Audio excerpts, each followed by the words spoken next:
Welcome to History Vault, where we peel back the layers of time to reveal the truths of the past. Tonight, we're journeying back to a world of frost and survival, where the battle against the cold was fought not with grand armies, but with grit, determination, and a whole lot of ingenuity. Over the next 2 hours, we'll explore the lives of medieval peasants, the unsung heroes of history who mastered the art of surviving winter's icy grip. From the surprisingly simple architecture of their homes to the clever tricks they used to keep warm, this is a story of human resilience at its most raw and compelling. So settle in, dim the lights, and let's begin our journey together into the heart of a medieval winter. The home, a very enthusiastic wind tunnel. When you think of a medieval home, you might picture something rustic and charming. For a peasant, their home was less a cozy cottage and more a testament to just how much cold a person could endure. Most peasant houses were built using wattle and daub, a simple but notoriously drafty construction of woven sticks and branches, coated with a mix of mud, straw, and yes, animal dung. This concoction was a cheap, readily available sealant, but it was no match for a proper winter storm.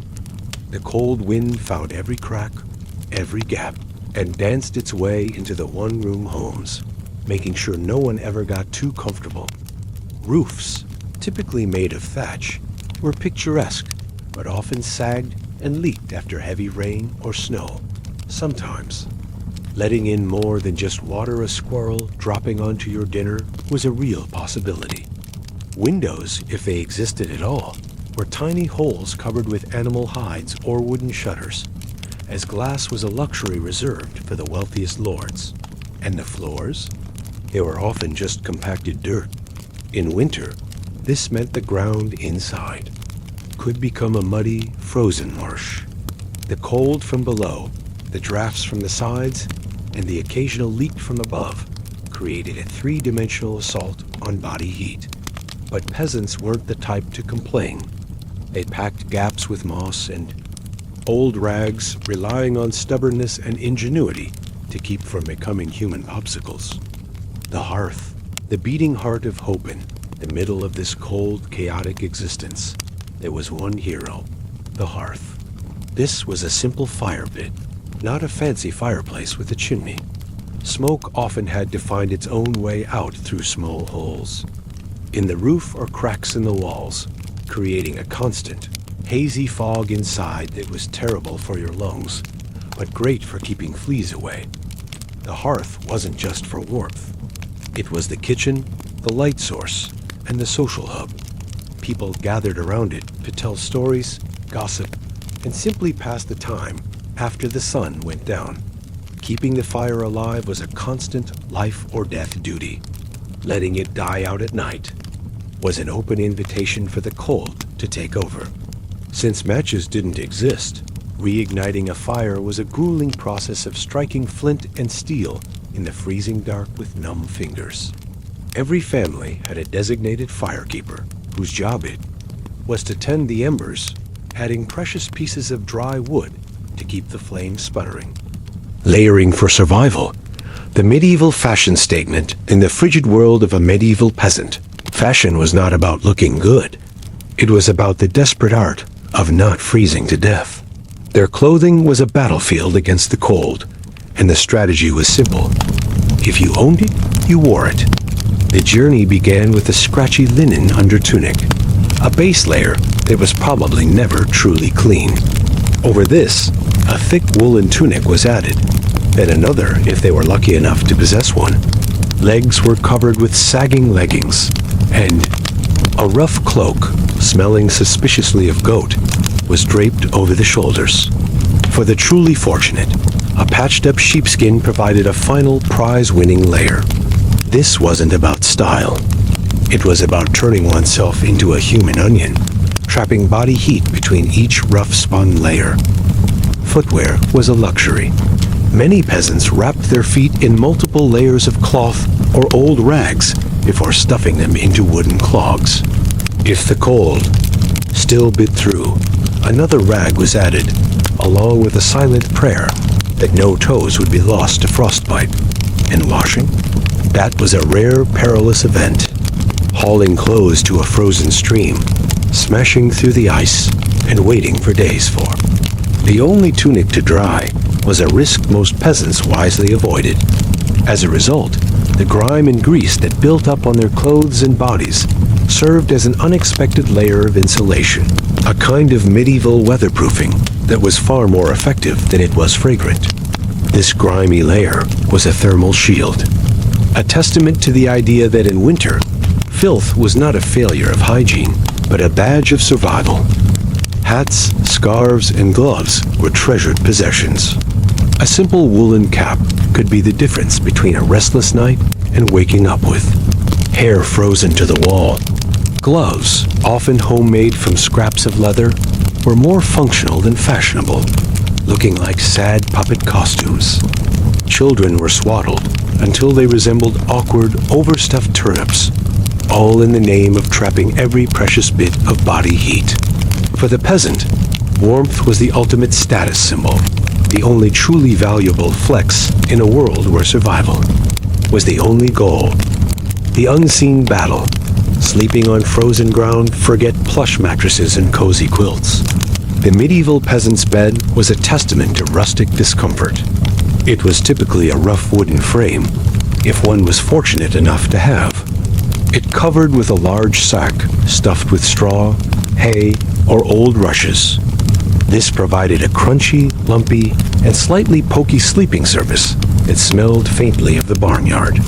The straw mattresses were not built to last. They flattened quickly, attracted pests like fleas and lice, and grew moldy, making changing the straw a necessary, if infrequent, chore. Some peasants skipped the frame entirely, simply throwing straw onto the dirt floor. This created a ground-level sleeping experience that offered a crucial insulating layer against the frozen earth. Rushes were a popular alternative, spread thickly on the floor and sometimes mixed with herbs to mask the ever-present odors. Wow, a fresh layer of rushes smelled pleasant. It quickly became a part of the house's muddy landscape, a living carpet padding that was damp, dirty, and a bit lively with whatever creatures decided to move in. Despite the obvious hardships and the constant presence of unwanted bedfellows, these humble beds were lifesavers, providing just enough insulation to keep the peasants from freezing to the ground as they huddled together, creating pockets of shared body heat. The art of mending. Patching the home living in a house made of sticks and optimism meant that the cold wasn't just a nuisance. It was a personal enemy. Sealing up every crack became a vital art form. The peasant's home was a constant battleground against the elements, with walls that warped, mud that crumbled, and thatch that sagged. Every night seemed to bring a new hole for the wind to sneak through. To combat this, peasants stuffed every available gap with moss, straw, old rags, and even animal hair. Some went as far as applying extra layers of mud and dung to the exterior, a freezing and messy task that they viewed as a necessary winter ritual. Roofs were another major point of failure. Thatch, while cheap, was far from waterproof. Peasants would plug holes with spare bits of cloth, bundles of reeds, or even chunks of turf, creating a patchwork quilt of a roof that, while sad-looking, was functional. Doors and windows, when they existed, were little more than flimsy wooden planks. Window holes were covered with animal hides soaked in fat, which blocked the wind and added a unique aroma to the living space. This constant, desperate struggle to patch, stuff, and mend their homes was a testament to the ingenuity and stubbornness of the medieval peasant, who, one muddy handful at a time, found a way to survive the worst winters. The survival strategy. Sleeping in shifts when the cold was so intense that sleep felt impossible, medieval peasants turned to an ingenious survival strategy: sleeping in shifts. This wasn't a formal military-style rotation, but a desperate, pragmatic system born of necessity. While half the household attempted to sleep, the other half stayed awake, tending the fire and patching up any new drafts. The fire could not be left alone. If the embers died out, restarting it was a life-threatening ordeal. So, families took turns, with someone always on ember patrol. It was a cold, miserable duty, often performed with heavy eyelids and grumbling. Resentment toward whoever snored the loudest dot. This rotation wasn't glamorous. There were no conveniences, only the cold, the dark, and a constant bone-deep weariness. Yet, it worked. The system ensured that the hearth, the family's only true defense against the cold, stayed alive. Even children old enough to hold a stick were pressed into service, learning early on that in winter, everyone contributed or risked freezing. This collective effort, this shared burden of watching over the fire, meant that while they might not have had a full night's rest, the family as a whole survived one small, smoky shift at a time, breathing for life. A subtle art, the battle against the cold, was fought not just on the outside, but on the inside as well. Medieval peasants even adjusted how they breathed to survive.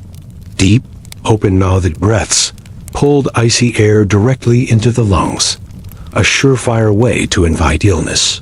So they learned the art of survival breathing. Slow, shallow breaths taken exclusively through the nose. This simple technique allowed the nose to slightly warm the air before it reached their lungs. A small but crucial defense against pneumonia. To add to this, many would tuck parts of their cloaks or rags over their faces while they slept, creating a makeshift breath warmer. While this resulted in a damp, soggy cloth by morning, it was a small price to pay for preventing frost from forming in their lungs. Children were taught this trick early, and the strict rules around breathing, combined with itchy wool and sleeping, next to livestock, made for a character-building childhood. This subtle art of breathing, a quiet, almost meditative practice born of desperation, was another tiny but essential victory in the long, relentless war against winter. The power of a full stomach in the harsh world of medieval winter. A full stomach was a secret weapon. The more a body had to digest, the more internal heat it generated, a basic principle of medieval thermodynamics. Peasants understood this intuitively, and their strategy was to eat a heavy, hearty meal before bed. This meal was not about flavor or presentation, but about function. They relied on thick stews made with root vegetables like turnips and parsnips, along with grains like oat porridge and barley gruel. If they were lucky, a hunk of salted pork or dried sausage might be added. This wasn't a gourmet meal.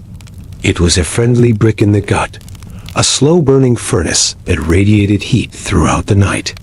The goal was simple: to go to bed full and warm, creating an internal defense against the cold.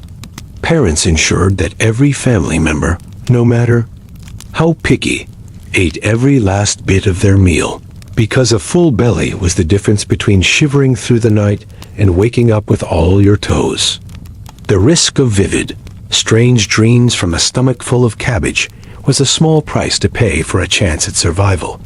Ingenious inventions, heated stones and hay boxes. Long before modern heating, medieval peasants found clever ways to bring extra warmth to bed. One method was the hay box, a simple wooden box lined with hay that could keep cooked food warm for hours. This same principle was applied to the human body through the use of heated stones. A flat stone would be placed in the fire until it was scorching hot, then carefully wrapped in rags or an old cloth and tucked into the hay mattress or at the foot of the bed. This was a medieval heating pad, providing precious, localized warmth that could last for hours. Of course, this method came with risks, from accidental burns to house fires. But when it worked, the heated stone was a small miracle, a tiny patch of warmth in an otherwise freezing world. These simple, ingenious inventions show that even without technology, humans are endlessly creative when it comes to survival.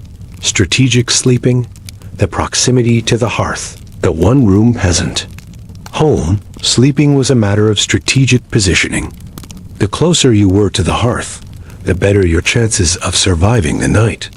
Infants, the sick, and the elderly were given the prime spots closest to the fire. They were the most vulnerable, and protecting them with the most warmth was a non-negotiable part of survival. Everyone else fanned out from there, creating a human shield of warmth. It was a delicate balance. Too close and you risked singeing your clothes. Too far and you are camping in an icebox. The fire itself was temperamental, and its heat didn't spread evenly, forcing everyone to jostle for a spot in its narrow cone of warmth. Even the family pets and livestock got in on the action, pushing their way into the warmest spots. Every crackle of the fire, every hiss of a log was a tiny promise of life, a reminder that for now, you were safe.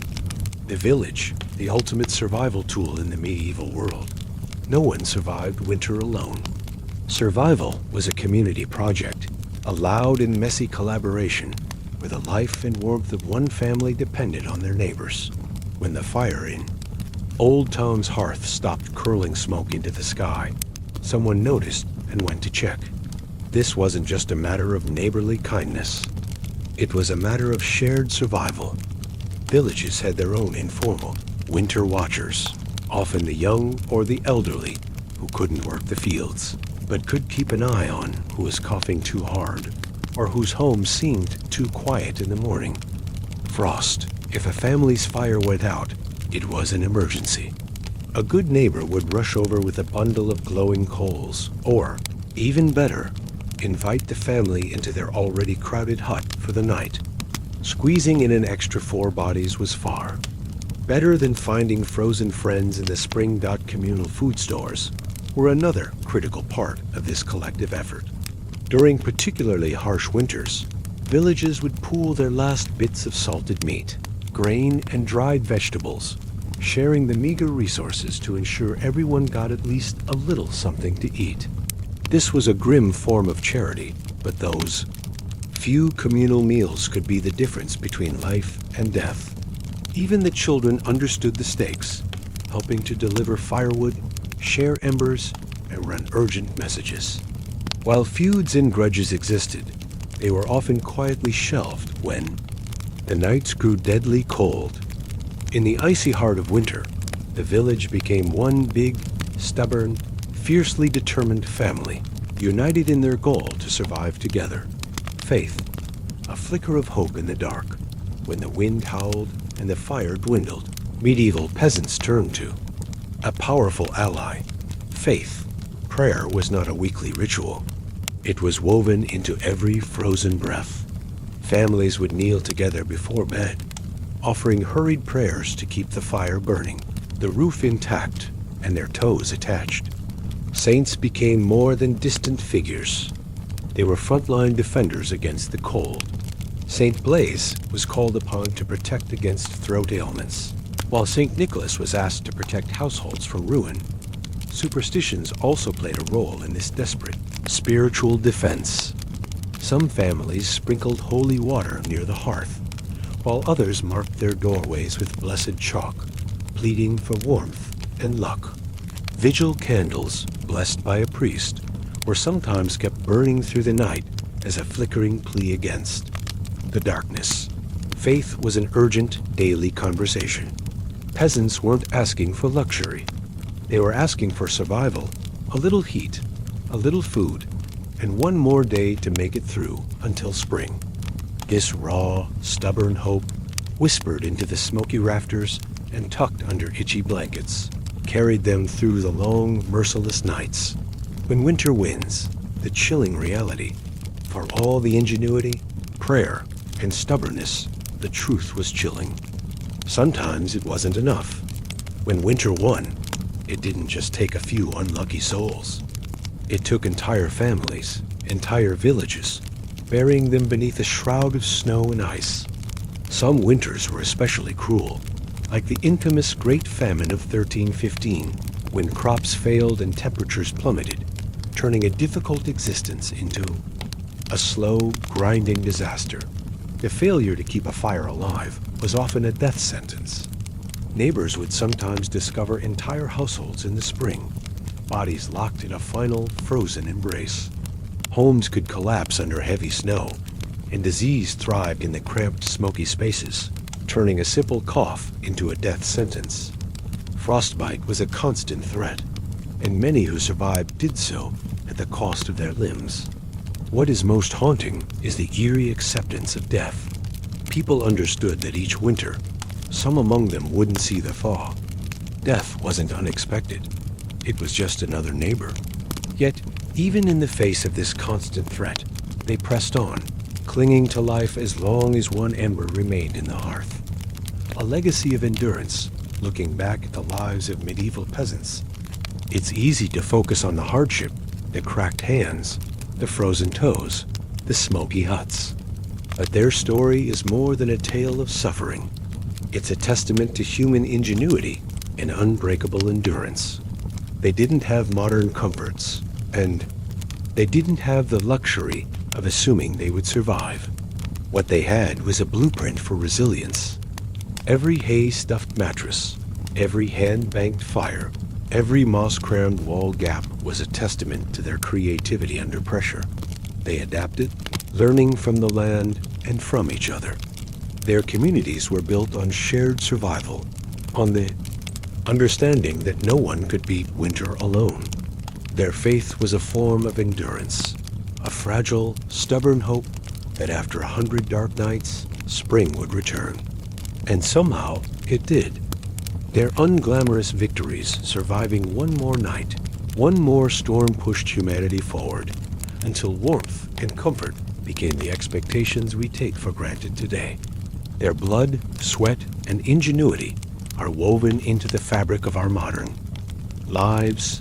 The next time the wind howls outside, spare a thought for them, the nameless, fearless people who turn shivering survival into a living legacy. One ember, one breath, one stubborn heartbeat at a time. A queen in the making. The great game of courtship letters passed between them, a torrent of love, frustration, and longing. Henry VIII was captivated, but Anne was no ordinary object of desire. When he offered her the powerful, unofficial position of royal mistress, a role that had brought influence to many women before her, Anne did the unthinkable. She said no. Her refusal was a gamble so audacious, it stunned the court. Anne declared that she would not be just another conquest, a forgotten mistress lost to time. If Henry wanted her, he would have to make her his wife. This was a direct challenge to the very fabric of English society, to the church, and to the stability of the crown itself. Henry was already married to Queen Catherine of Aragon, a woman beloved by the people and fiercely protected by her powerful family, including her nephew, Emperor Charles V. To marry Anne, Henry would have to defy the Pope and break with centuries of tradition. But Anne, having been educated in the sophisticated courts of Europe, understood the subtle dance of power.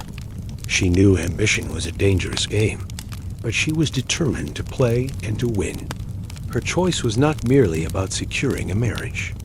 It was about changing her destiny and that of an entire kingdom, setting in motion a chain of events that would forever alter England's course. The King's Great Matter. A kingdom divided. What began as an intense flirtation quickly escalated into a national crisis. Henry's obsession with Anne became so consuming that he was willing to tear apart the very foundations of his kingdom to satisfy it. His desire to marry Anne was a direct conflict with his marriage to Catherine of Aragon, a union that had lasted 2 decades and was seen as legitimate by both the church and the English people. Henry, desperate for an annulment, convinced himself that his marriage to Catherine was cursed because she had been his late brother's wife, a biblical argument that conveniently ignored the papal dispensation he had been granted years earlier. Anne, for her part, played her role with perfect precision. She kept Henry at a distance, alternately encouraging and frustrating him.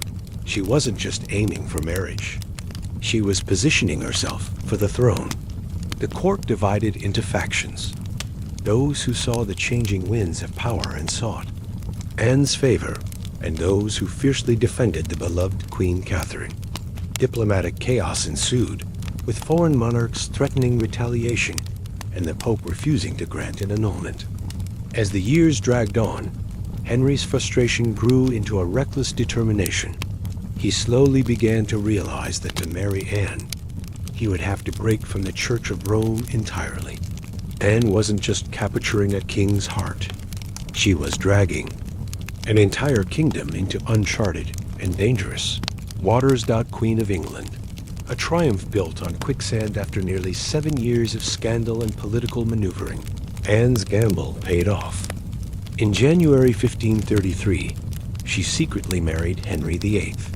By June, she was crowned Queen of England in a lavish ceremony at Westminster Abbey, yet her triumph was met with a divided populace. Some cheered, but many muttered prayers for the deposed queen, Catherine. Anne entered her queenship not as a beloved figure, but as a political storm. Unlike Catherine, she was bold, politically savvy, and unapologetically ambitious. She wore daring fashions, spoke her mind, and quickly made powerful enemies. Her position was terrifyingly precarious, resting on one thing: providing Henry with a male heir. In September 1533, Anne gave birth to a daughter, Elizabeth. While Anne masked her disappointment with grace, Henry's reaction was less composed, and his adoration began to flicker with doubt. Still, for a time, Anne's star burned brightly. She reshaped the court, elevating her family to unprecedented power. Her influence was immense, and she helped push England officially away from Rome, leading to the creation of the Church of England, with Henry as its head. Yet even in her triumph, enemies gathered, and Henry, ever fickle, was already beginning to look beyond the brilliant woman who had sacrificed so much to be his queen. Anne had won the crown, but keeping it would prove to be a far more difficult game. The fall. The clock runs out, the higher Anne rose, the harder she had to fight to stay there. Her greatest struggle was the pressure to produce a male heir. After Elizabeth's birth, Anne suffered multiple heartbreaking miscarriages, each lost child eroding her standing with Henry. The king, once passionately devoted, began to pull away, tired of Anne's sharp wit and defiance, the very qualities he had once found so captivating. Outside the royal chambers, enemies were gathering. Nobles who had resented her meteoric rise now schemed for her downfall. Catherine of Aragon's supporters never forgave her, and even the common people whispered against her, blaming her for the schism with Rome. It was at this moment that Jane Seymour, a quiet and demure lady-in-waiting, captured Henry's wandering attention. Jane was everything Anne was not, offering a gentle compliance that was a welcome change from Anne's fiery intellect. Anne saw the shift happening and fought desperately to reclaim her position. But it was too late. Henry had already begun imagining a new life without her. Anne's political enemies, including her former ally Thomas Cromwell, sensed the changing tide and began laying the groundwork for her destruction. The queen who had won her crown through cunning and courage was now losing ground in a brutal game where past victories meant nothing. The woman who had shattered a kingdom would soon learn how quickly that kingdom could shatter her. The accusations, a web of lies and betrayal. Anne Boleyn's enemies didn't attack her with armies. They came with whispers and carefully crafted lies. The betrayal was brewing in the back rooms of the court, led by Thomas Cromwell, her former ally. Anne had become a liability to Cromwell and an irritant to a restless king who was tired of her boldness and ambition. Cromwell, ever the pragmatist, offered Henry a solution. Instead of a humiliating divorce, Anne could be removed by disgrace. The accusations were monstrous. Adultery with multiple men, including her own brother, George Boleyn, and conspiracy against the king. The charges were wild, illogical, and riddled with contradictions. But in Henry's court, truth was whatever the king needed it to be. Cromwell coerced confessions under torture and twisted courtly flirtations into damning testimony. Several men were arrested, and the noose began to tighten around Anne. Despite her desperate appeals to Henry and their shared history, the king refused to meet her gaze. In May 1536, Anne was arrested and taken to the Tower of London. As the great gates slammed shut, she knew the truth. She was no longer a queen, but a prisoner, pawn in the brutal game she had once played so masterfully. The trial, a final act of dignity in the great hall of the Tower of London, Anne faced a tribunal of nobles who had benefited from her rise and were now ready to orchestrate her fall. The charges were absurd, but the outcome was predetermined. Anne, with the same fiery dignity that had won Henry's heart, defended herself with intelligence and composure. She denied every accusation, reminding them of her sacred anointing as queen and her loyalty to the king. But her words were for nothing. The trial was a grim spectacle, a public unmaking of a once unbreakable woman. Witnesses, many of them coerced, gave damning testimony, and Anne was found guilty without her brother, and the other men accused with her were also sentenced to death. Anne herself was condemned to beheading, a small mercy compared to the usual traitors. Death. When the verdict was read, Anne did not break. She stood tall and declared that she was prepared to die, praying for mercy on her soul. As she was led back to her cell, the court let out a collective sigh of relief. The storm that was Anne Boleyn was nearly over, but they did not understand that by erasing her, they were immortalizing her in betrayal, tragedy, and legend. The end and the beginning, Anne Boleyn spent her final days in the Tower, not in despair, but in prayer and preparation. She confessed to no crimes and comforted her weeping ladies-in-waiting. Henry, meanwhile, showed no sign of mercy, already arranging his next marriage. On May 19, 1536, Anne dressed carefully in a dark gray gown, a symbol of dignity and sacrifice. She ascended the scaffold in the Tower courtyard, her face pale but calm, her spirit fiercely intact. She did not accuse or defend, but instead offered a final prayer for the king's health and prosperity. The French executioner carried out a swift and merciful death. Anne Boleyn, queen, mother, history maker, was no more. She was buried quickly, in an unmarked grave, but her story didn't end there. Her daughter, Elizabeth, the child whose birth had once been a disappointment, would rise to become one of England's greatest monarchs. Through her blood, Anne's legacy blazed brighter than any crown she had worn.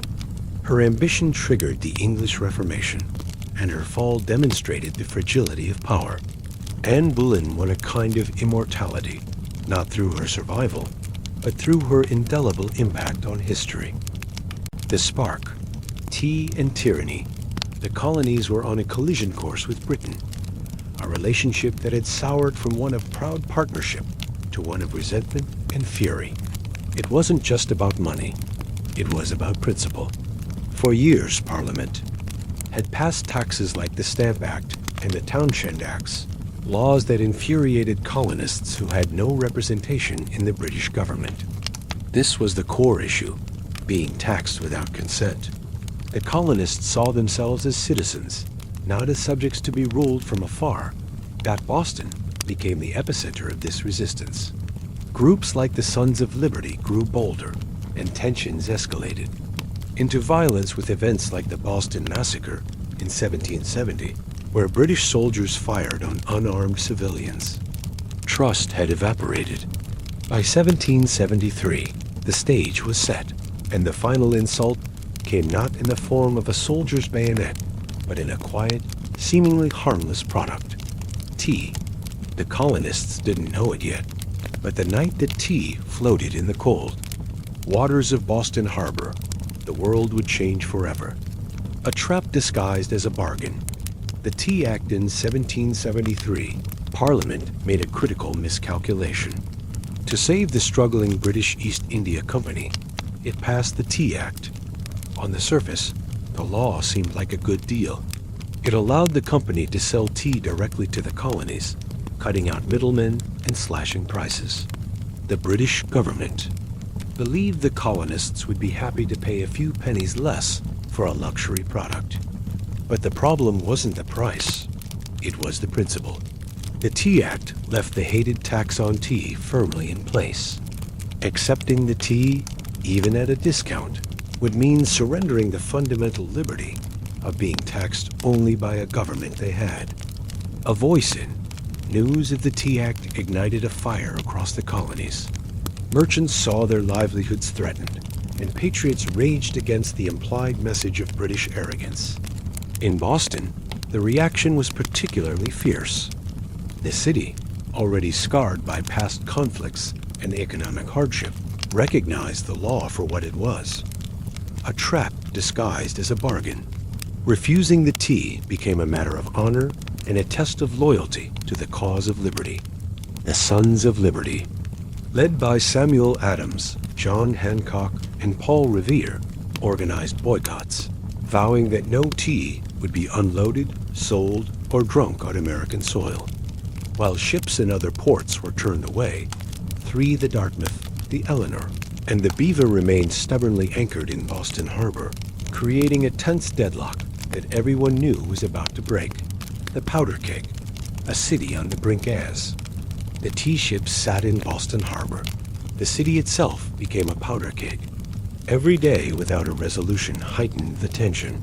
Boston wasn't just resisting, it was preparing for a fight.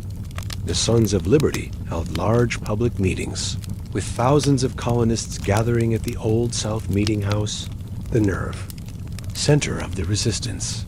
The hall was packed with men from all walks of life: farmers, artisans, and merchants, their voices rising in a unified defiance. Here, they passed resolutions against unloading the tea, each vote a direct challenge to British authority, but a deadline was looming. British law required imported goods to be unloaded and taxed within 20 days. If the ships remained after this period, customs officials would seize the cargo and force the tax to be collected. The Sons of Liberty understood that if the tax was paid even under duress, their cause would be lost. The Royal Governor of Massachusetts, Thomas Hutchinson, refused to back down, insisting that the ships could not leave without unloading their cargo. For him, yielding to the mob would be an admission that colonial defiance, not British law, ruled the land. The city's standoff became a spectacle, a collective holding of breath, as everyone knew that a single spark would ignite an explosion. And on the cold, gray morning of December 16, 1773, the final deadline arrived. This meeting can do nothing more, ... The point of no return on December 16, 1773. Thousands of Bostonians packed the Old South Meeting House. The air was thick with tension and anticipation. The final deadline for the tea to be unloaded had arrived. Samuel Adams, the iron voice of the rebellion, presided over the meeting, listening as speaker after speaker denounced the Tea Act. But as the day wore on, a grim reality set in. They had petitioned, protested, and argued for years, and now Governor Hutchinson remained unmoved. The ships would not leave, and the tea would be seized. Finally, Adams stood and delivered the words that marked the end of debate and the beginning of action. This meeting can do nothing more to save the country. It was a simple sentence, but everyone understood its meaning. It was the signal that words had failed and that the time for defiance had come. Immediately, a war whoop echoed from outside the hall. Men began to disguise themselves, smearing their faces with soot and donning blankets and feathers in a symbolic gesture, not to deceive, but to declare their new identity as a people no longer bound by British law. The deadline had passed, and Boston would answer with an act of defiance that would echo across history. The night of defiance, the Boston Tea Party, as twilight fell on December 16th, ordinary men, now transformed into symbolic Mohawk warriors, made their way to Griffin's Wharf. Their mission was carried out with a calm, ruthless precision that spoke of careful planning. They swarmed the 3 tea ships, the Dartmouth, the Eleanor, and the Beaver, and quickly overpowered the small crew. There was no violence against the sailors. They were simply pushed aside as the operation began. With hatchets and clubs, the colonists broke open 342 wooden chests, their contents spilling into the cold, dark waters of Boston Harbor. Chest after chest was smashed and dumped, until the harbor water was thick with thousands of pounds of tea leaves. A crowd of spectators watched in awe from the wharf, and even the British guards nearby made no move to intervene, whether from confusion or a sense of awe at the disciplined act of rebellion. This was not a riot fueled by chaos or greed. It was a focused, controlled protest. No other cargo was stolen, and no one was harmed.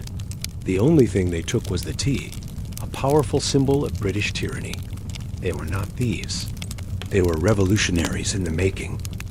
The aftermath, the Tea Party's wake, the disciplined destruction of the tea, was a powerful statement. The men could have easily looted the ships, turning their protest into a chaotic brawl. But they did not. Only the tea, the hated symbol of British oppression, was targeted. The harbor was left as a giant swirling cauldron, the scent of sea air mixed with the sharp tongue of smashed tea leaves. As the Mohawk warriors silently disappeared into the night, they left behind no names or claims to fame, only the undeniable. Mark of Revolution. The following morning, Boston awoke to the smell of tea and a flood of news. Opinions were divided. Patriots swelled with pride at the defiance of ordinary men. Loyalists and moderates, however, were horrified, viewing the destruction of property as a dangerous act that crossed an irreversible line. Governor Thomas Hutchinson was furious, fearing that if the king's authority could be so brazenly defied, in Boston, rebellion could spark anywhere. British officials in London were stunned. They had expected riots, but not an organized, disciplined act of defiance that cost a fortune. The Boston Tea Party's real loss wasn't measured in pounds sterling, but in the erosion of trust and the fragile illusion of peaceful governance. The intolerable acts, a drastic miscalculation when news of the Boston Tea Party reached London.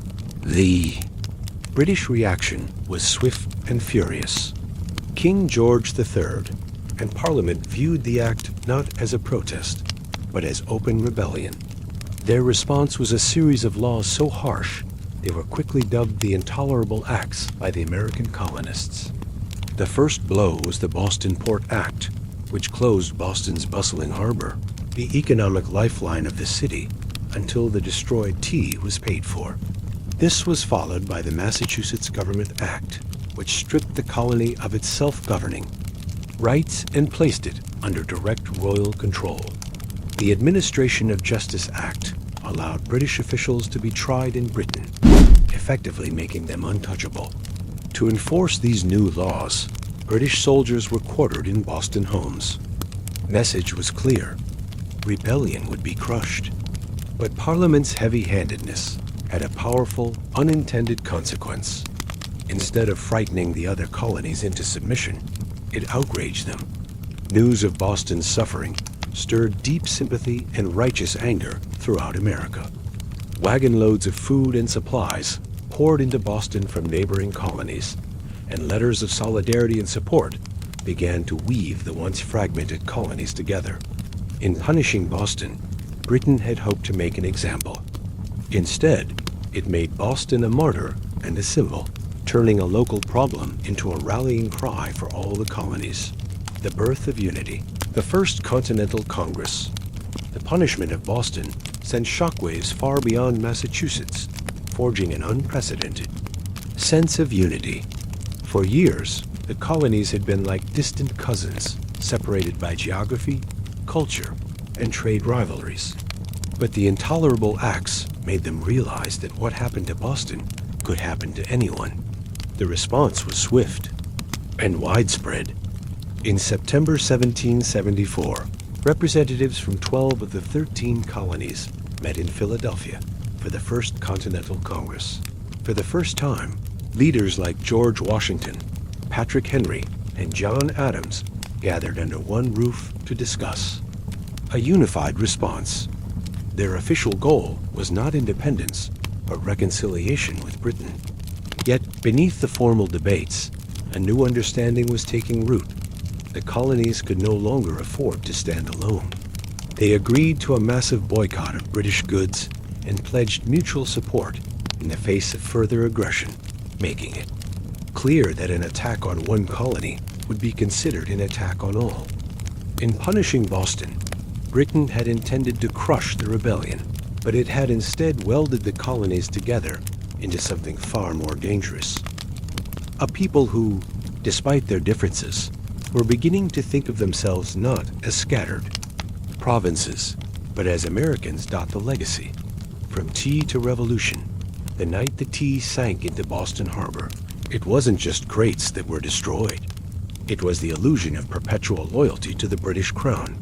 The Boston Tea Party lit a spark that ignited the colonies. Peaceful protests gave way to open resistance as militias began to drill and storehouses filled with weapons. Boston became a symbol of defiance, battered but unbowed. The more Britain tried to tighten its grip, the more the colonies slipped through its fingers.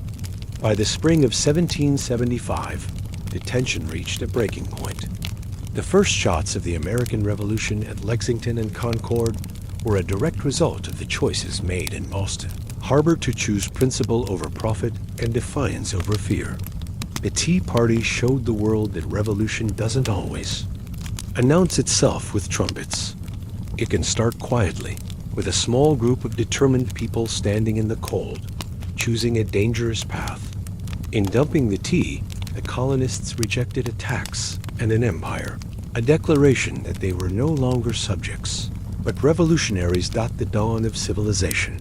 Carral's ancient story, before the famous pyramids of Egypt, before the cities of Mesopotamia, before even Stonehenge, there was Carral, hidden in the dry valleys of coastal Peru. Carral rose nearly 5,000 years ago, a sprawling, complex city of pyramids, plazas, and ceremonial spaces. It was an astonishing achievement, built by a society that had no knowledge of the wheel, written language, or metal tools. For thousands of years, Carral remained a secret, its stone structures mistaken for natural hills sculpted by the wind. It wasn't until the late 20th century that archaeologist Ruth Shady and her team uncovered the truth, a discovery that would rewrite the story of the Americas and force the world to reconsider its understanding of the birth of civilization. Carral, a city of complexity and wonder in an inhospitable landscape, had risen and fallen in total anonymity. Now, its silent stones are speaking again, whispering the story of a peaceful, intelligent people who built one of humanity's first great urban centers. A thriving oasis, taming the desert. The people of Carral saw the parched landscape of the Soup Valley not as an obstacle, but as a canvas for their ingenuity. Their first major victory was agriculture. They recognized the river, however modest, as the lifeblood of possibility. With immense patience and determination, they built simple but brilliant irrigation systems to channel the river's seasonal floods across the valley floor. Where others saw only sand and dust, they coaxed life from the earth, cultivating a surprising array of crops: cotton, beans, squash, guava, and sweet potatoes. Cotton, in particular, became their most valuable commodity, woven into fishing nets and textiles that fueled a vast trade network extending far beyond their desert home. But their mastery went beyond mere farming. The people of Carral understood that surviving the desert meant working with nature, not against it. They built their homes from stone and earth to withstand both the scorching heat and the rare, punishing rains. They were master astronomers, studying the stars and seasons to time their harvests with precision. Their economy was a web of trade, with dried fish, fruits, and handcrafted goods flowing up and down the coast, bringing in exotic shells from the Pacific and rare stones from the Andes. This wasn't a society that conquered the desert with brute force. It was a society that partnered with it, learning its rhythms and respecting its power. Through intelligence, innovation, and community, Caral blossomed into an extraordinary beacon of civilization. Against all odds, guardians of the sands, the pyramids of Kara rising from the desert like ancient guardians, the pyramids of Caral are a testament to an early civilization's vision, organization, and ambition. These were not small, crude structures, but massive works of architecture built on a scale that rivals the early wonders of the ancient world. The centerpiece was the Pyramid Mayor, a structure more than 450 feet long and nearly 60 feet high, built from stone, mud, and woven reed bags filled with rocks. These monuments were designed to endure the harsh climate and withstand the frequent, punishing earthquakes of the region. Unlike the pyramids of Egypt, those of Caral were not tombs. They were centers of public life, power, and ceremony. Temples and gathering spaces crowned their summits, and vast, circular plazas opened at their bases, where thousands could gather for rituals and celebrations. The city's design was a reflection of its society, one that valued community and was deeply connected to the cosmos.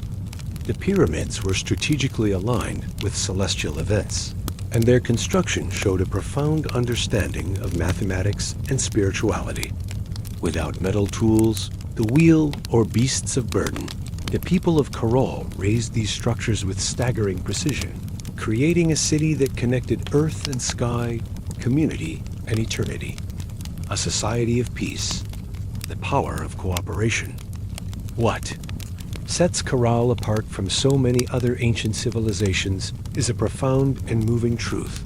No weapons or defensive walls have been found within its ruins. This was a society built on peace. The people of Caral invested their energy not in armies or fortresses, but in architecture, astronomy, music, and communal life. Their pyramids were not monuments to war, but centers of worship and celebration. Trade was the lifeblood of their success. Cotton was traded for dried fish, exotic shells, and precious stones, weaving a vast network of mutual benefit that stitched the region together. Religious and ceremonial life played a vital role in maintaining social harmony. The city's grand plazas and sunken courts were stages for rituals that united the people under shared spiritual beliefs. Music, with flutes made from condor bones and drums made from animal hides, filled these gatherings, creating a soundscape that tied individual lives to something greater. The city's leadership relied on spiritual authority and civic organization, not military strength. In a world so often defined by conflict, Caral stands as a shining exception, a reminder that civilization can be built by the quiet power of collaboration, creativity, and trust, rather than on the broken backs of the conquered. The rhythm of birth, life, music, and ritual. Caral was a city alive with sound, ceremony, and spiritual rhythm. Archaeologists have uncovered a trove of ancient instruments, including flutes crafted from the bones of condors and pelicans, and whistles from deer antlers. These were not simple artifacts. They were carefully tuned instruments designed to carry sound across the city's wide plazas. In a world without written language, music was the language of the soul. Imagine the low thrum of drums at dusk and the high, keening sound of flutes as hundreds gathered in the sunken plazas. Here, the people of Caral were not just a city. They were a symphony, with their rituals tied to the cycles of the seasons and the movements of the stars. The very layout of the city reflects this, with its plazas designed as ancient amphitheaters to focus sound and sight. The pyramids, serving as sacred mountains, linked the earth to the heavens. The spiritual life of Caral was one of harmony, celebration, and reverence, with no signs of violence or bloodthirsty sacrifices. Today, as the wind whistles through the ruins, you can almost hear the faint strains of ancient music, the forgotten songs of a people who found meaning and connection in the heart of the endless sands. A masterpiece of engineering, built to endure a coral, was a marvel of engineering, a testament to human ingenuity in one of the harshest landscapes on Earth.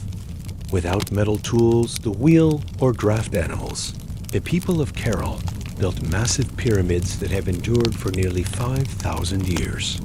They used ingenious methods, such as reed bags to carry heavy stones, and mastered earthquake-resistant architecture. By using flexible construction techniques, layered fills, and rounded corners to absorb seismic energy. Their knowledge came not from textbooks, but from an intimate understanding of the Earth itself. Water management was another silent triumph. They developed sophisticated irrigation systems with channels and canals that carefully guided the rivers. Water to their agricultural fields, allowing crops to flourish even during dry seasons. The city's layout reflected brilliant urban planning, with major structures aligned with astronomical points, allowing priests to track the cycles of the heavens. From urban organization to environmental mastery, the people of Caral built not just for the moment, but for generations. Today, their stones stand as a silent testament that greatness is not measured by technology alone, but by wisdom and resilience. The vanishing, a silent mystery for centuries, Caral flourished, a beacon of peace and ingenuity, and then, quietly, almost without a trace, it was abandoned. There are no signs of conquest or mass graves to explain its demise. Caral simply faded, its plazas emptied, and its pyramids left to the drifting sands. The question of why they left still lingers. Some scholars believe that environmental change, perhaps a long period of drought, crippled the city's agriculture and trade networks.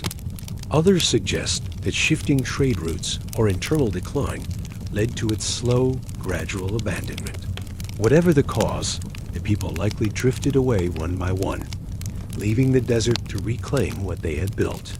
A vibrant civilization became a field of silent, sleeping mounds, its flutes and drums silenced by time.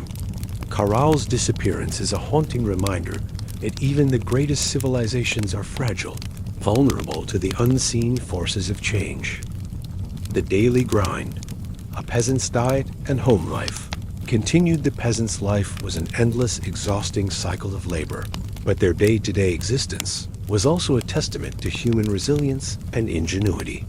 They lived in a world where every single resource was precious and nothing was ever wasted. Their homes, their food, and their very existence were a direct product of the land they worked, the hearth. The beating heart of the home, as previously mentioned. A peasant's home was a small, single-room hut, and at its center was the hearth. This wasn't just a place for cooking. It was the focal point of all activity, the source of light, warmth, and life. The fire was rarely, if ever, allowed to go out. Keeping it lit was a constant chore, but the warmth it provided was the only thing standing between a family and the bone-chilling cold of winter nights. Cooking was done in or over the fire. Pottage, the staple stew, was cooked in a large communal cauldron hung over the flames. Bread was often baked on hot stones next to the fire or in a simple clay oven.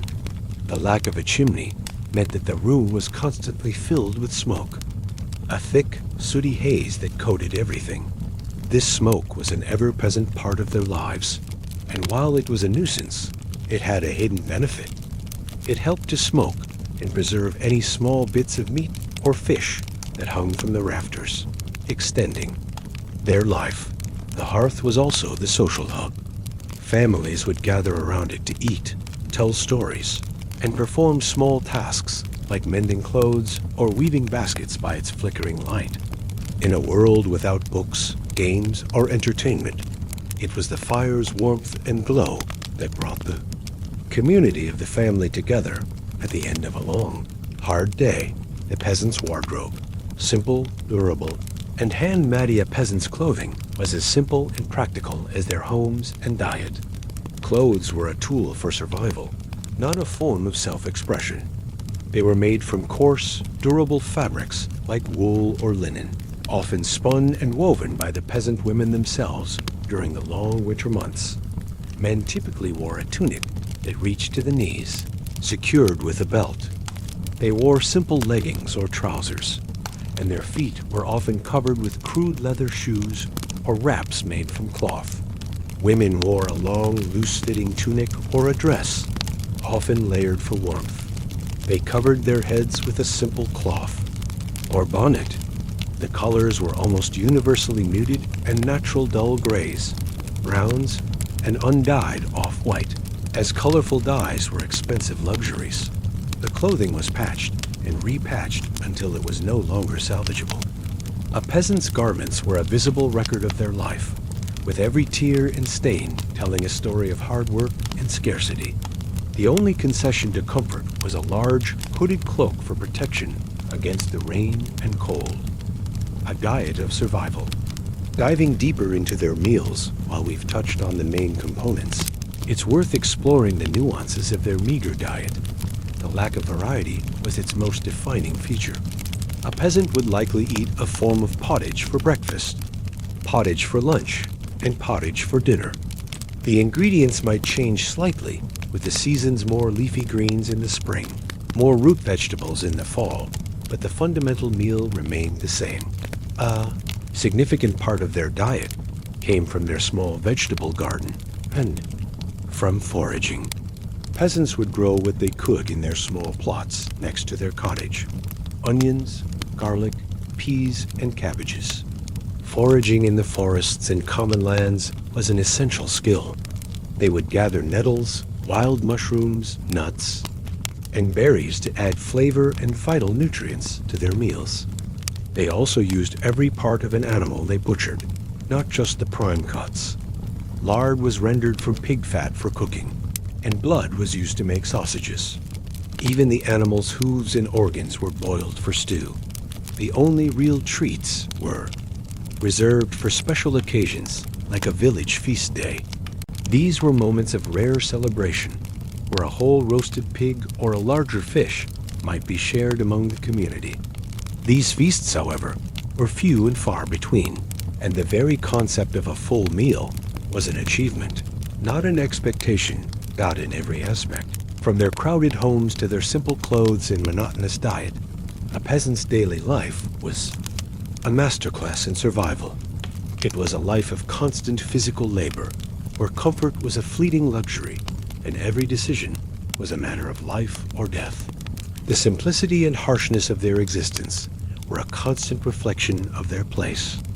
At the bottom of the feudal pyramid, would you like to explore the role of religion and superstition in the lives of medieval peasants? The village community, a web of survival in the harsh world of the medieval era. The village was far more than just a collection of huts and fields. It was the peasants' entire world, a tight-knit community bound together by a complex web of mutual dependence, social rituals, and shared struggle. Survival wasn't an individual effort. It was a communal one, and the health of the village was a direct reflection of the health of its people. The social fabric, neighbors and kinship. The village was a small, insular world where everyone knew everyone else. A peasant's social circle extended no further than their neighbors, their extended family, and the other inhabitants of their small hamlet. Kinship ties were incredibly strong. Families were often large, with multiple generations living in or near the same cottage. This wasn't just a matter of tradition. It was a practical necessity. Elderly relatives could care for young children, and adult siblings could work together in the fields, sharing the burden of labor and the meager rewards of the harvest. Life revolved around shared work and daily interactions. The men worked together in the communal fields, while the women shared the tasks of fetching water, grinding grain, and weaving. Children learned their roles by observing and participating from a very young age. This constant interaction fostered a deep sense of community, a shared understanding that if one family faltered, the whole village might suffer. A neighbor's hunger was a threat to everyone's survival, as a weakened population was a vulnerable one. The villages shared resources, the commons and the mill, while a peasant's plot of land was their own to work. A significant portion of the village land was held in common. This common land, or the commons, was a vital resource for everyone. Peasants could graze their livestock there, including pigs, goats, and cows. They could also forage for food, gather firewood, and collect other essential materials. This communal space was managed by the village council, a group of elders or respected men who made decisions about its use and settled disputes. The commons represented the practical embodiment of the idea that they were all in this together, that some resources were too important to be privately owned. Another central feature of village life was the mill. As mentioned before, peasants were often required to use the Lord's mill, but the mill itself was a social hub. While waiting for their turn to grind grain, peasants would exchange news, gossip, and share stories. The miller was a key figure in the community, often a go-between for the Lord and the peasants, and his mill was a constant source of sound and activity. It was where the fruits of their hard labor were finally transformed into the flour that would become the staple of their diet. Festivals and celebrations. Moments of respite. Life was relentlessly hard, but it wasn't without its moments of joy. The village calendar was punctuated by religious feast days and traditional festivals that provided a brief and much-needed break from the constant grind of labor.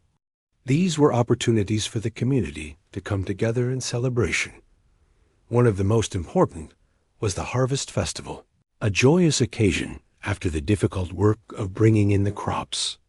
The Lord might provide a feast of roasted meats and fine ale, and the villagers would dance, sing, and play games. These festivals were a time of gratitude and communal bonding, a moment to forget, if only for a few hours, the looming specter of winter and the constant demands of their lords. Other holidays, like May Day or midsummer celebrations, were also marked by music, dancing, and communal meals. These events were a vital part of the social fabric, reinforcing bonds and providing a sense of shared identity and tradition. The peasants' justice, the manorial court even in their own small world. Conflicts were inevitable. Disputes over land, boundaries, lost animals, or unpaid debts were common. These matters were handled by the manorial court, presided over by the Lord's steward. While the court was an instrument of the Lord's power, it also provided a form of local justice. Peasants could bring their grievances before the court, and punishments for minor infractions were often a fine or a period of forced labor on the Lord's land. While this system was far from fair, it provided a sense of order and a forum for resolving conflicts without resorting to violence. The records of these courts, known as court rolls, provide historians with a fascinating glimpse into the daily dramas and disputes of a medieval village, from arguments over a runaway pig to a claim of slander. The medieval village was a microcosm of society itself, a testament to the power of community in the face of overwhelming hardship. The peasants were bound by law, by labor, and by their shared fate, but they were also bound by the strength of their relationships and the rituals that brought them together.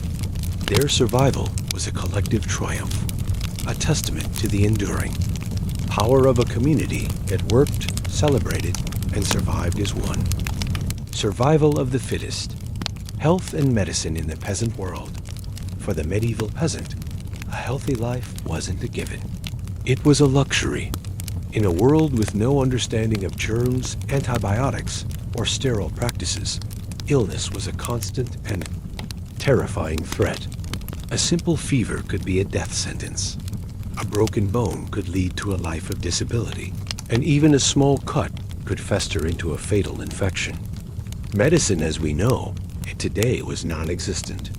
Instead, peasants relied on a blend of herbal remedies, superstitious rituals, and the deep and often fatal wisdom of local healers.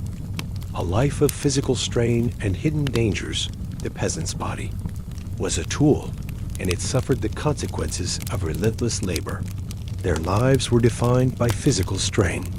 Constant work in the fields led to chronic back pain, joint issues, and arthritis from a young age. Injuries were a daily risk.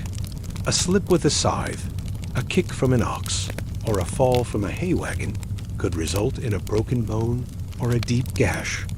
Far from a doctor's care, poor hygiene was a universal problem. Peasants rarely, if ever, bathed. The water was often dirty, and the concept of personal cleanliness was not a priority when survival was the only goal.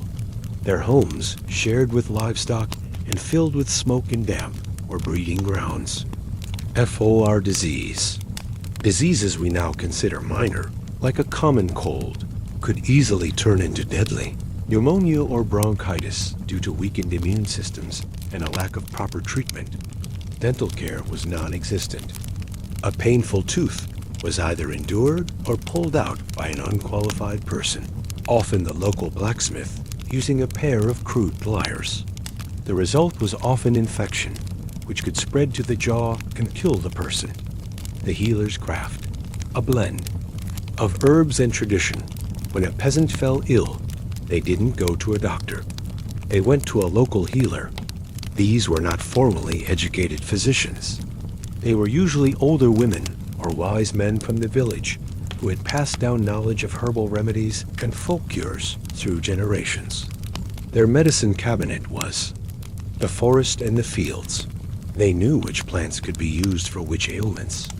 Willow bark, which contains a natural compound similar to aspirin, was used to treat fevers and aches. Chamomile was used to soothe digestive problems. They used poultices made from crushed herbs and leaves to treat wounds and infections. And while many of these were ineffective, some, like those made from moldy bread, contained a rudimentary form of penicillin. These healers also practiced a form of surgery, though it was primitive and incredibly dangerous. They could set a broken bone by wrapping it in splints, or, in a last resort, amputate a gangrenous limb. The lack of anesthesia meant the patient had to endure the excruciating pain, and the high risk of infection meant that most surgeries were a final, desperate gamble.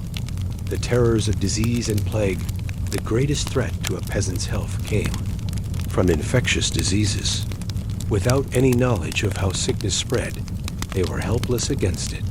Plagues and epidemics, like smallpox or the dreaded Black Death, could sweep through a village, wiping out entire families in a matter of days. The Black Death, which arrived in Europe in the mid-14th century, was particularly devastating. It killed roughly 1/3 of the population, leaving villages empty and fields untended. These outbreaks were a source of profound terror. Peasants believed that disease was a punishment from God, or the work of evil spirits, not the result of fleas on rats. Their only defenses were prayer, isolation, and superstitious rituals, which were, of course, completely ineffective. When the plague struck, the community's carefully woven social fabric was torn apart. The healthy fled, leaving the sick to die alone. It was a harrowing reminder that their collective strength was no match for a microscopic enemy they couldn't even comprehend. In the end, a peasant's health was a matter of sheer luck and a strong constitution. They lived and worked in a world where the line between life and death was thin and easily crossed. Their medicine was a fragile and often futile mix of tradition, faith, and the simple gifts of the earth. In every aching back, every festering wound, and every fatal cough, we can see the brutal, daily reality of their existence. A life lived on the razor's edge of survival. Survival of the fittest. Health and medicine in the peasant world. For the medieval peasant, a healthy life wasn't a given. It was a luxury. In a world with no understanding of germs, antibiotics, or sterile practices, illness was a constant and terrifying threat. A simple fever could be a death sentence. A broken bone could lead to a life of disability, and even a small cut could fester into a fatal infection. Medicine as we know it today was non-existent. Instead, peasants relied on a blend of herbal remedies, superstitious rituals, and the deep and often fatal wisdom of local healers. A life of physical strain and hidden dangers, the peasant's body was a tool, and it suffered the consequences of relentless labor. Their lives were defined by physical strain.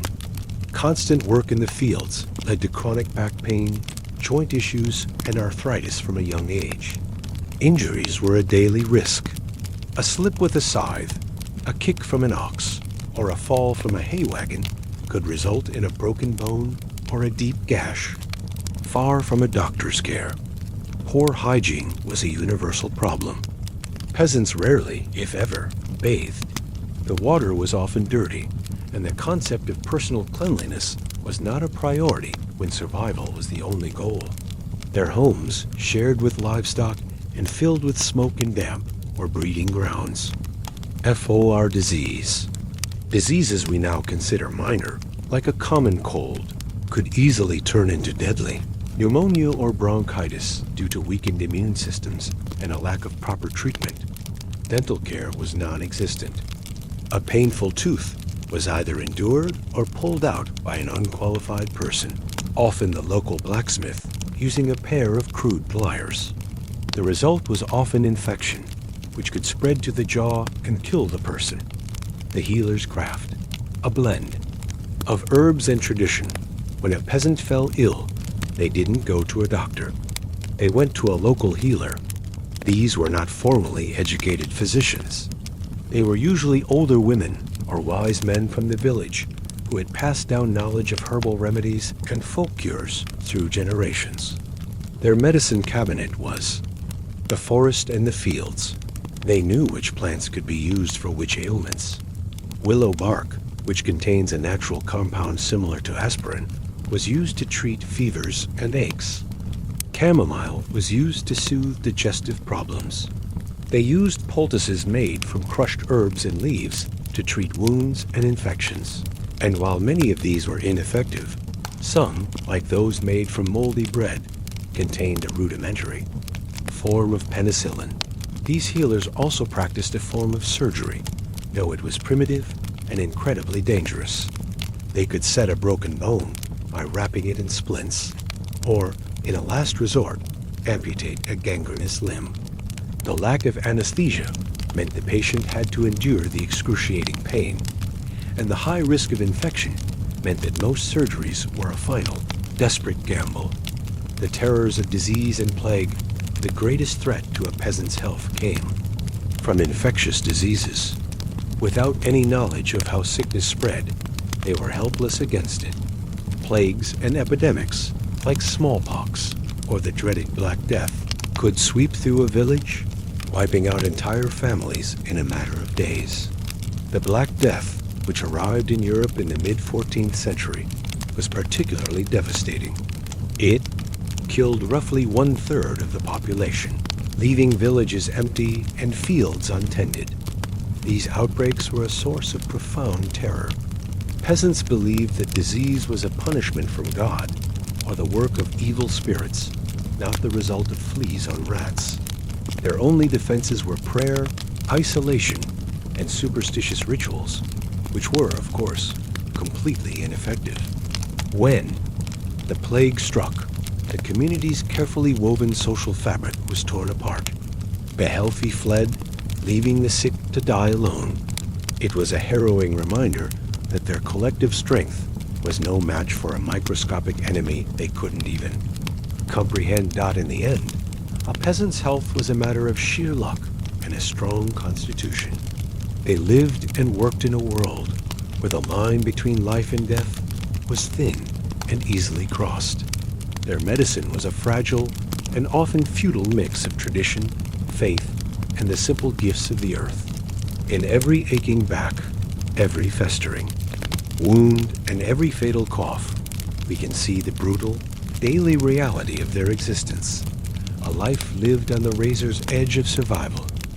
In the unforgiving world of the medieval village, childhood was not a period of carefree innocence, and old age was a precarious time of quiet dignity or painful irrelevance. Both ends of the human lifespan, the beginning and the end, were inextricably woven into the fabric of communal survival, defined by their contributions or lack thereof to the unending work of the harvest. A peasant child's life was dictated by necessity, not play. From the moment they were old enough to walk and follow their parents, they were expected to contribute. There was no concept of a childhood, as we understand it today, no years dedicated to schooling or leisure. A 3-year-old might be tasked with the simple but vital job of fetching water from the well in a small bucket, or gathering dropped grain kernels from the fields after the harvest. By the age of 5 or 6, their responsibilities grew. They would be sent out to scare birds, away from the newly sown fields, a monotonous but crucial task to protect the family's future food supply. They would weed the gardens, their small hands more adept at pulling tiny shoots from the soil than their parents' larger, calloused ones.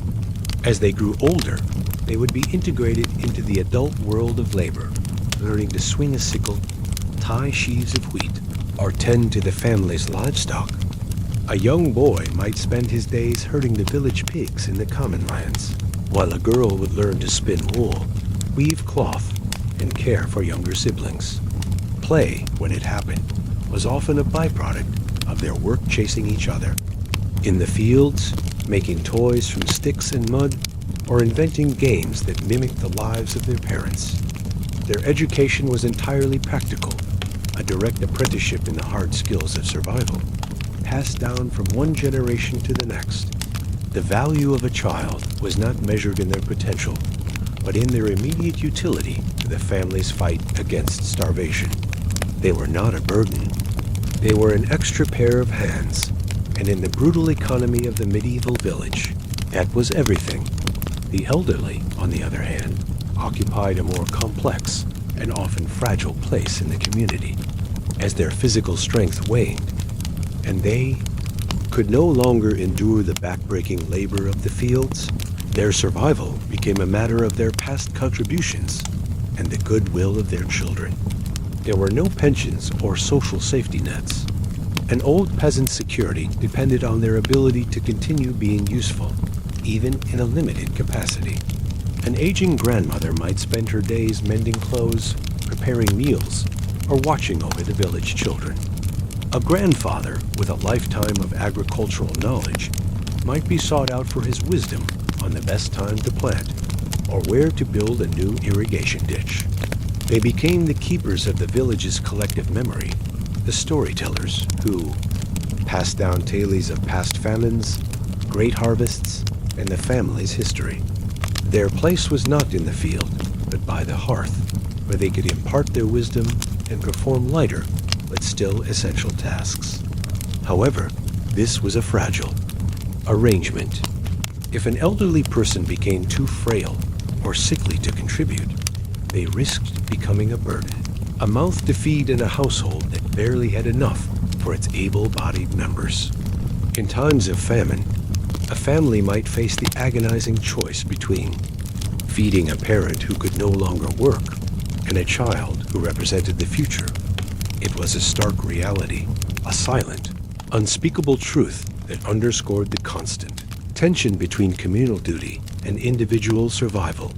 The lives of children and the elderly were a mirror image of the peasant's existence. The young represented a family's hope for the future, a new source of labor and strength. The old embodied its past, a testament to what a lifetime of hardship could accomplish.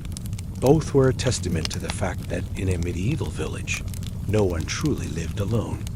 The very young and the very old, with their limited abilities, were a constant reminder of the community's interdependence. They were cared for not just out of love, but out of a deep-seated understanding that today's child would become tomorrow's. Worker and yesterday's worker deserved a place by the fire. Their quiet roles within the village, the child's hurried weeding, and the elder's careful mending, were the final threads that wove the tapestry of medieval life together, from the alder, very beginning to the bitter end.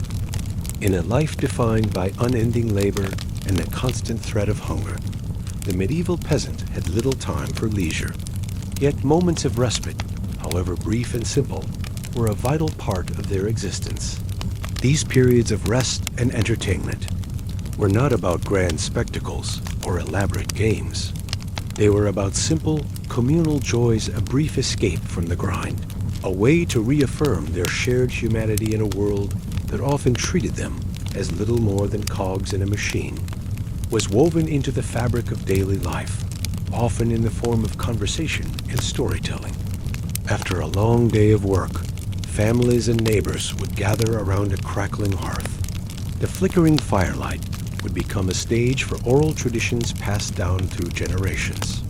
Grandparents, as the keepers of the village's collective, memory would tell tales of ancestors, of great famines and bountiful harvests, and of heroic deeds from a bygone era. These were not just stories. They were a form of history, an emotional and spiritual link to their past. Alongside these were the timeless fables and myths, simple stories about animals and heroes that entertained the young and offered moral lessons for all. Laughter and song filled the smoky air, providing a much-needed release from the day's stress. The village pub, or alehouse, humble as it was, served as another key social hub. It was here, over a mug of weak, homemade ale, that men would gather to gossip, play simple games like Nine Men's Morris or drafts, and share the latest news from the road. The alehouse was a democratic space, a place where a peasant could momentarily forget his status and share a drink with his neighbor, celebrating a small victory or commiserating over a poor harvest. These small acts of fellowship were a form of therapy, a way of reinforcing the bonds of community. The most significant moments of leisure, however, were tied to the seasonal and religious calendar.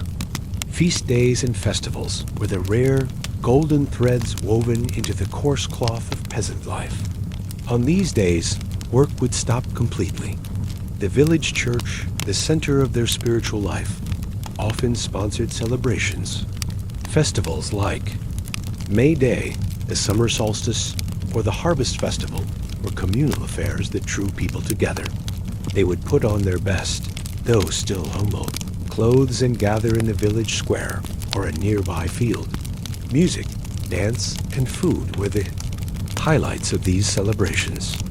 The villagers would sing folk songs, some passed down for centuries, while a few might play simple instruments like a drum, a lute, or a flute. Dancing was a universal pastime, a joyous and uninhibited expression of shared happiness. The dances were simple and rhythmic, a communal movement of feet and bodies that symbolized their unity. The food, though still basic by modern standards, was a great improvement on their daily diet. The lord might provide a roasted pig or a larger cut of salted meat, which was a rare treat. Villagers would pool their resources, sharing whatever they had. A bit of cheese, some fresh bread, or a special honey cake. These feasts were not just meals. They were a communal rite, a moment of true abundance and shared joy in a life of scarcity. Beyond organized festivals, entertainment was often found in simple, spontaneous ways. Children would play with toys they made themselves, such as dolls from corn husks or small carts from sticks and rocks. Adults might participate in impromptu games of wrestling or simple athletic contests. The very nature of their labor, though hard, often involved communal songs and rhythmic chants to ease the monotony of the work, turning a grueling task into a shared performance. In the end, leisure for a medieval peasant was not a pursuit of grand pleasures or personal enrichment. It was a deeply social, communal experience, a way of finding solace and joy in the company of others. Their entertainment was an echo of their lives, simple, practical, and a testament to the fact that, even in the face of brutal hardship, the human spirit could find a way to laugh, to sing, and to celebrate life. Imagine waking before dawn, not to the gentle chime of an alarm, but to the cold bite of a stone floor beneath your feet. There is no glass in the window, just a wooden shutter, cracked and weathered by decades of wind and rain. Outside, the sky is still black, pierced only by the faintest silver glow on the eastern horizon. You pull on your woolen tunic, coarse, scratchy, and reeking of smoke and sweat, and wrap a threadbare cloak around your shoulders. Your breath fogs in the air. It is early autumn in the year 1342, somewhere in the rolling hills of northern France, or perhaps the damp lowlands of East Anglia. It doesn't matter much where. For the life of the peasant, the villein, the serf, the cotter is much the same across Christendom. A life of labor, of rhythm, of silence beneath the nithe. Weight of obligation, that you are not free. Not in the way we understand freedom today. You were born into a manor, tied to the land, bound by custom and law to serve a lord whose name you may have never spoken aloud. Your father tilled this soil, his father before him, and now it is your turn. You do not own the land. You do not own your time, but you do own your hands, and your back, and your will to survive. And these you will give fully to the earth each day. You step outside. The village is quiet, but not empty. A dog barks in the distance. A child coughs behind. A wall. Smoke curls from the chimney of the blacksmith's hut, where the fire has not gone out all night. The communal oven, shared by all, will be lit soon. You walk barefoot along the muddy path, hardened by summer sun, now softened by autumn rains, past the long, low huts with their thatched roofs, sagging under the weight of moss and time. These homes are not built to last.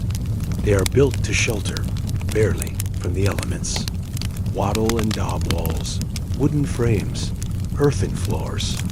No privacy, no comfort, just survival. Your family, perhaps your aging parents, your younger siblings, your wife and children, stirs inside.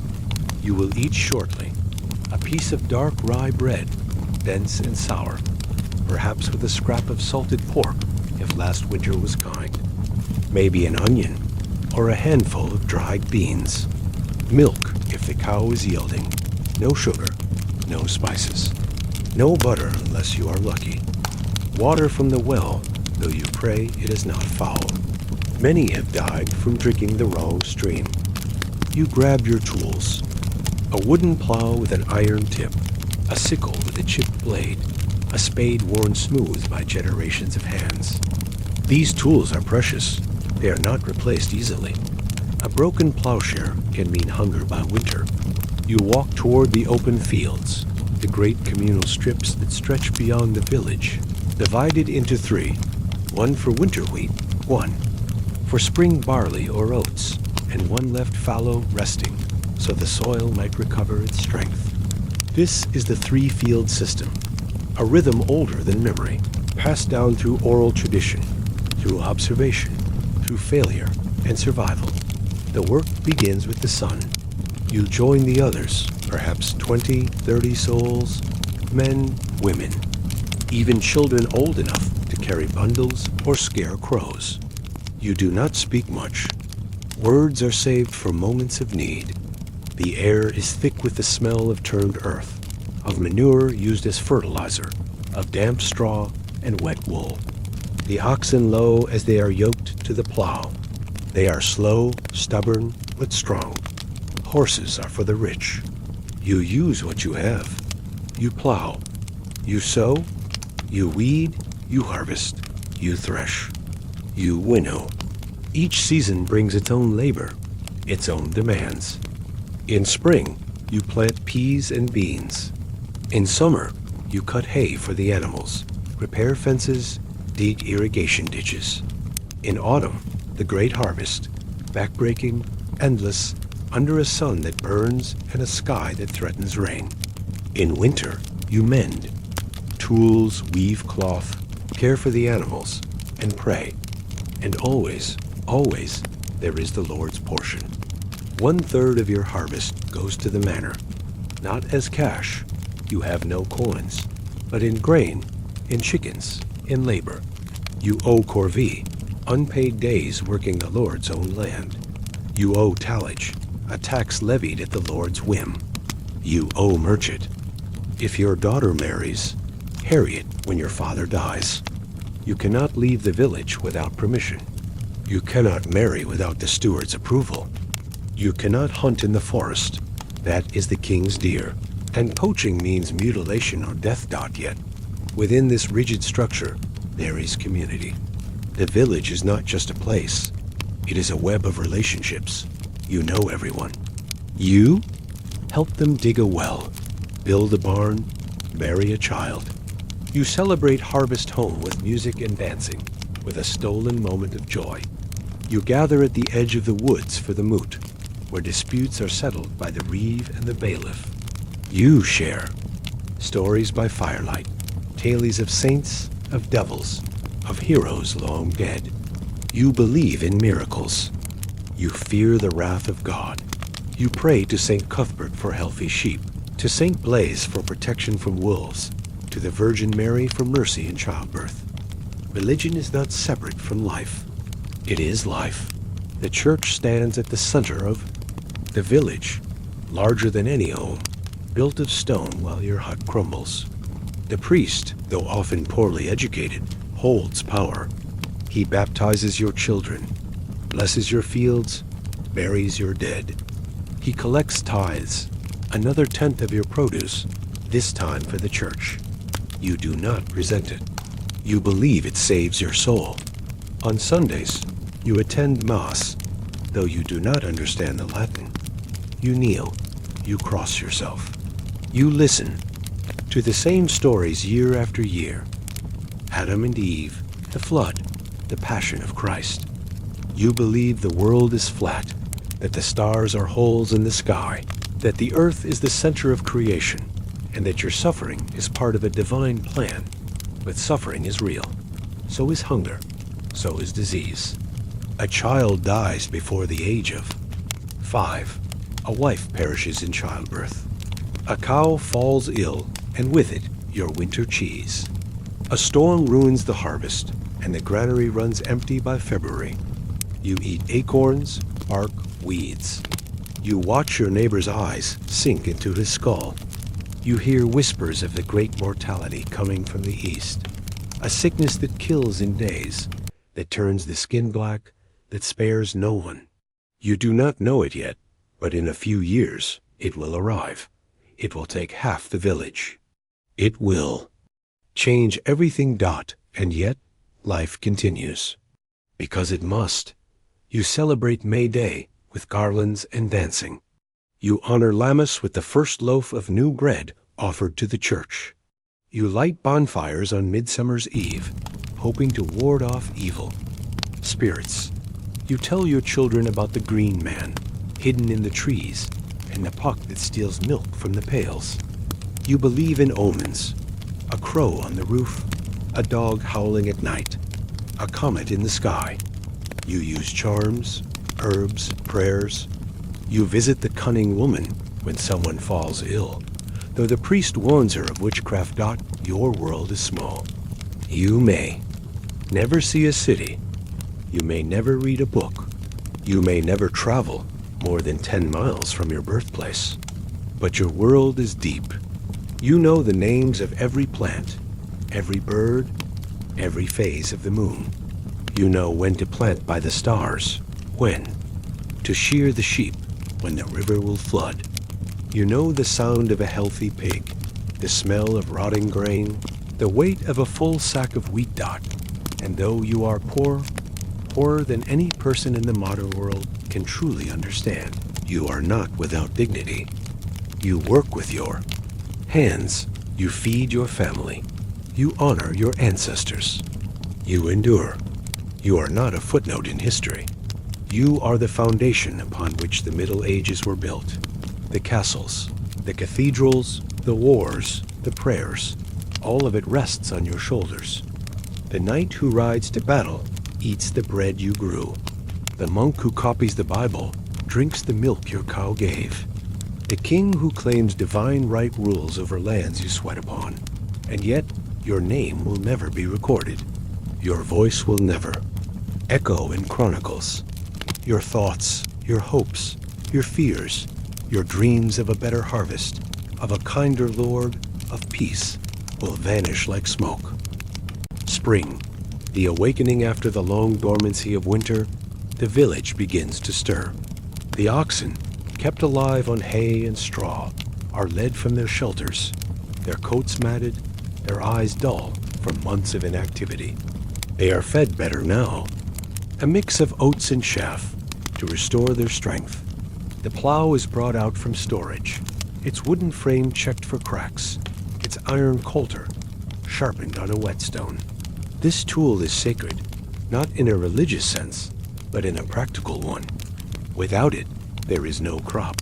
Without the crop, there is no life. The soil must be broken. This is the first act of creation each year.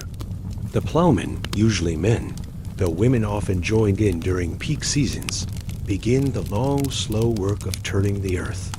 The plow cuts a furrow, flipping the soil to expose the deeper layers, killing weeds, aerating the ground. It is back-breaking labor. The plow resists, the oxen strain. The ground is heavy with moisture. A single acre can take a full day to plow, but it must be done dot, and once the land is prepared, the sowing begins.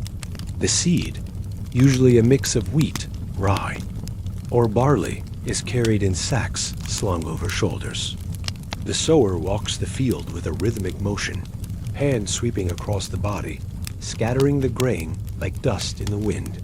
This act, so simple, so ancient, is repeated across thousands of villages, from the Pyrenees to the Baltic Sea. It is not done with machines, not with precision, but with instinct, with memory, with generations of knowledge passed down by hand and eye. The seed is not wasted. Every kernel counts. A bad harvest means starvation. A good one means survival. And perhaps, if the weather cooperates, a small surplus to trade for salt, iron, or cloth dot after sowing. The land is left to the elements. The peasants watch the sky like hawks. Too much rain? The seeds will rot. Too little? They will never sprout. A late frost? It could kill the tender shoots.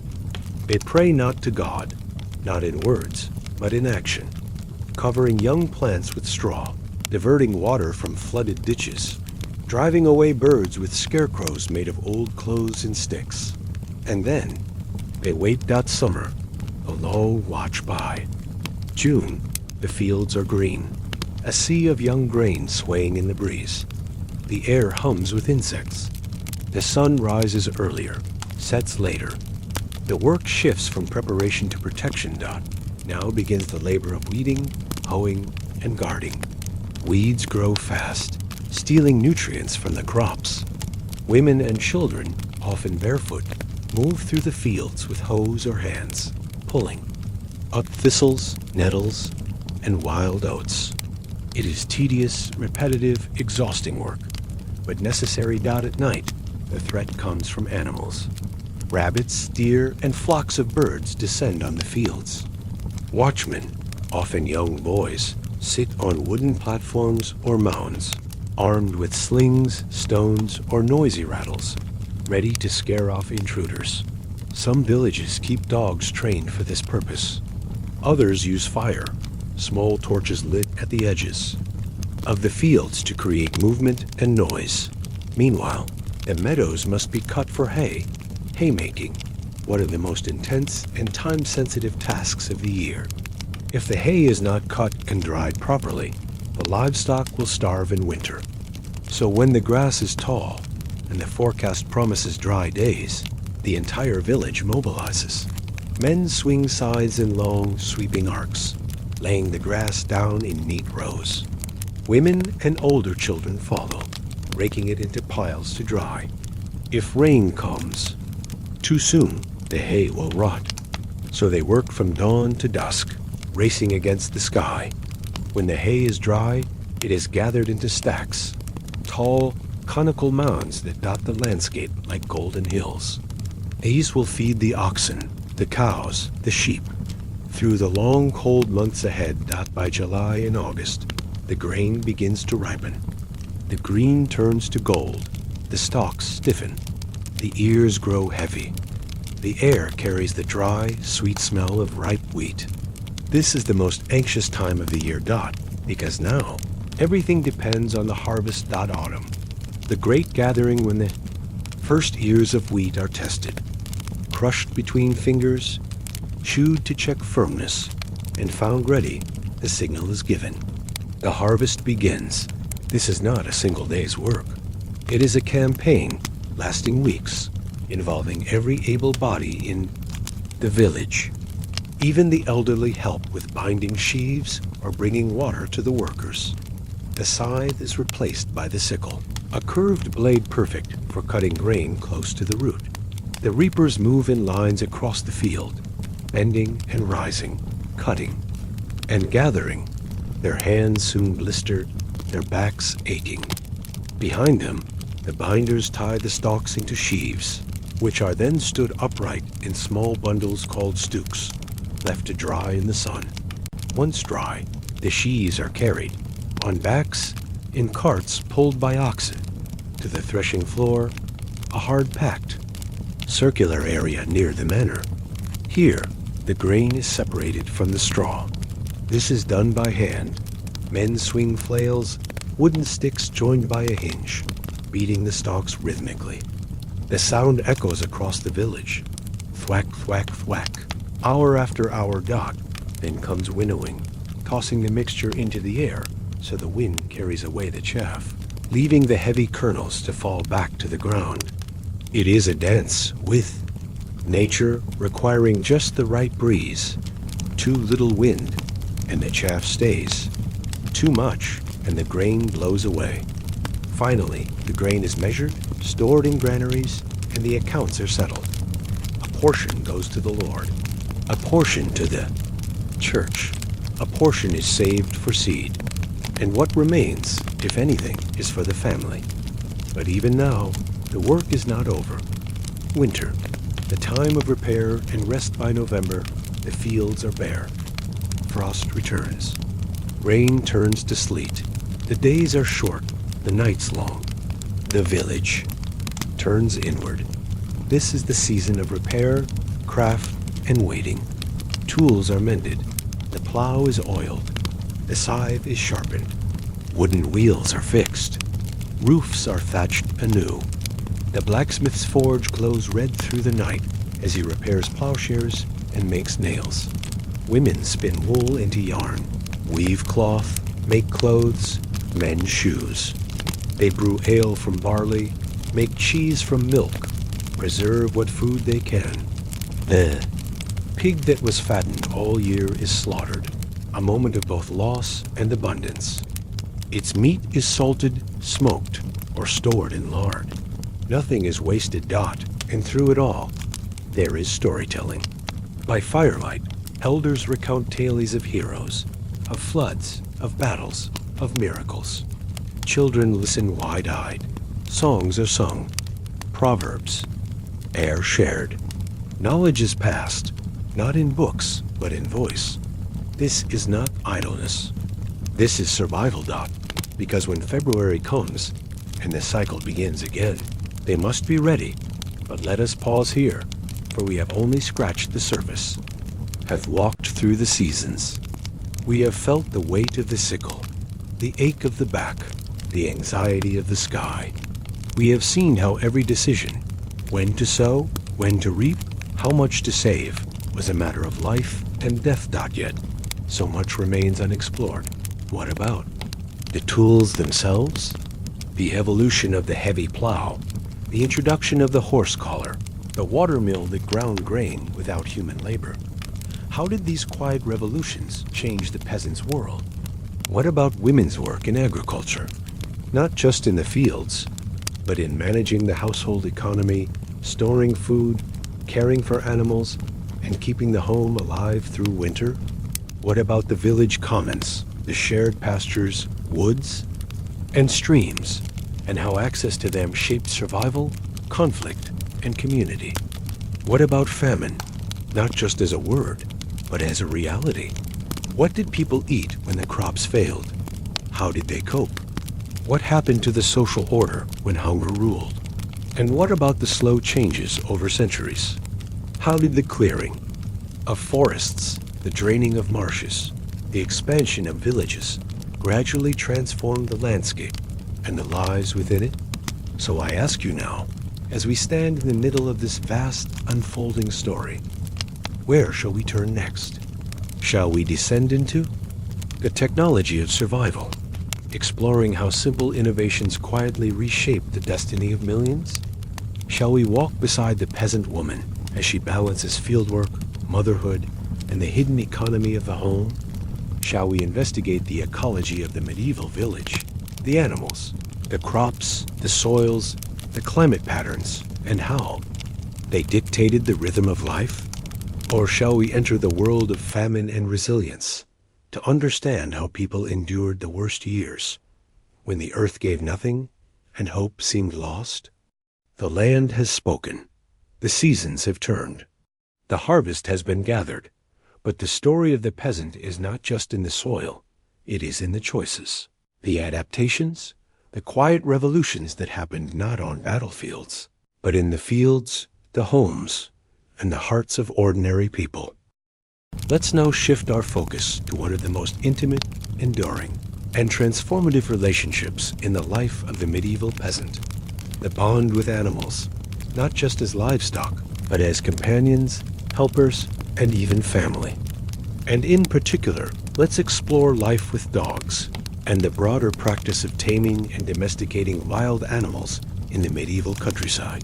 A world where survival depended not only on crops, but on the creatures that lived beside humans, worked with them, and sometimes even protected them from the dangers of a wild and unpredictable world. This will be the next deep, immersive chapter, rich in detail, emotion, and historical insight, one that can easily unfold over the Kungdia. Next hour and 50 minutes, painting a vivid picture of a forgotten bond between humans and animals in the Middle Ages. The watchful eye, life with dogs, and the taming of the wild in the medieval countryside. Imagine this, a cold winter night in a small village nestled in the English Midlands, or perhaps in the forests of Bavaria, or the marshlands of northern France. The wind howls through the trees, snow blankets the fields. Inside the low, smoky cottage, a family huddles near the hearth. The fire crackles. A child sleeps curled beneath a woolen blanket. And beside the door, half in shadow, lies a dog. Is not a breed as we know them today. No pedigree, no name carved in stone. He is lean, wiry, with a thick coat of brown and gray, ears that twitch at every sound, and eyes that never fully close. He is not a pet in the modern sense. He is not pampered. He does not sleep on a cushion, but he is trusted. He is needed. And when a fox slinks near the chicken coop, or a stranger approaches the gate at midnight, it is he who rises first, silent, alert, ready. This dog is not just an animal. He is a guardian, a worker, a member of the household, and in the world of the medieval peasant, such dogs were not rare. They were essential. The peasant's dog, more than a companion for the peasant, a dog was not a luxury. It was a tool, but also, in quiet moments, something more. Dogs served many roles. Guardians of the home and livestock, barking at intruders, whether human or animal. Hunters, helping track rabbits, foxes, or boars in the woods, though peasants were often forbidden from hunting large game. Herders, guiding sheep and goats to pasture, keeping them from wandering into forbidden fields. Scavengers, cleaning up waste around the village, reducing disease, companions, especially for children who played with puppies and grew up alongside them. Most peasant dogs were lurchers, or curs, mixed breed, medium-sized animals, tough, intelligent, and adaptable. They were not fed specially.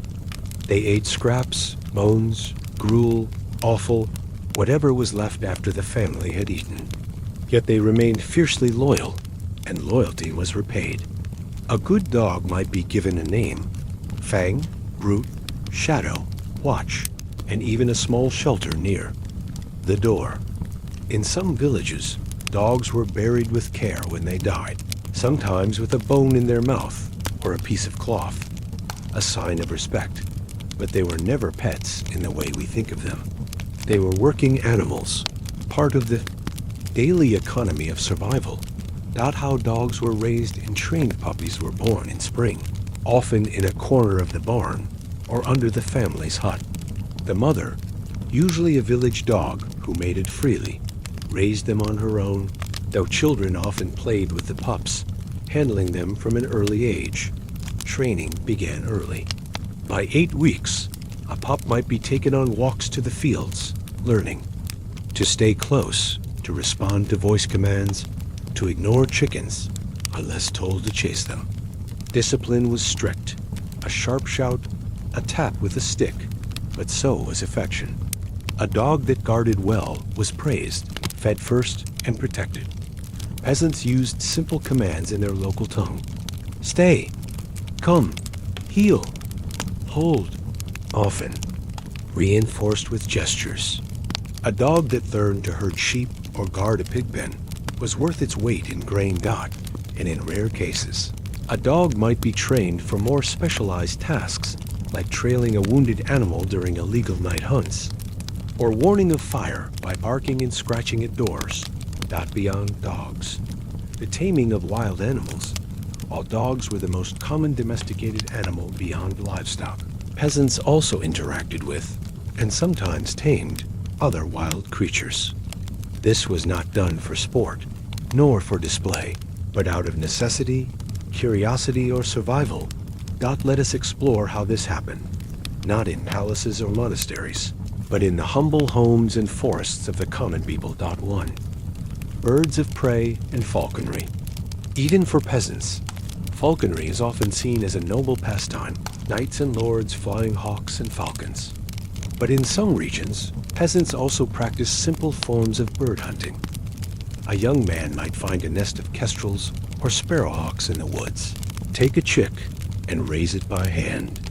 Fed on raw meat, spoken to gently, the bird could be trained to return to the fist after chasing small birds like larks or pigeons, a valuable source of meat.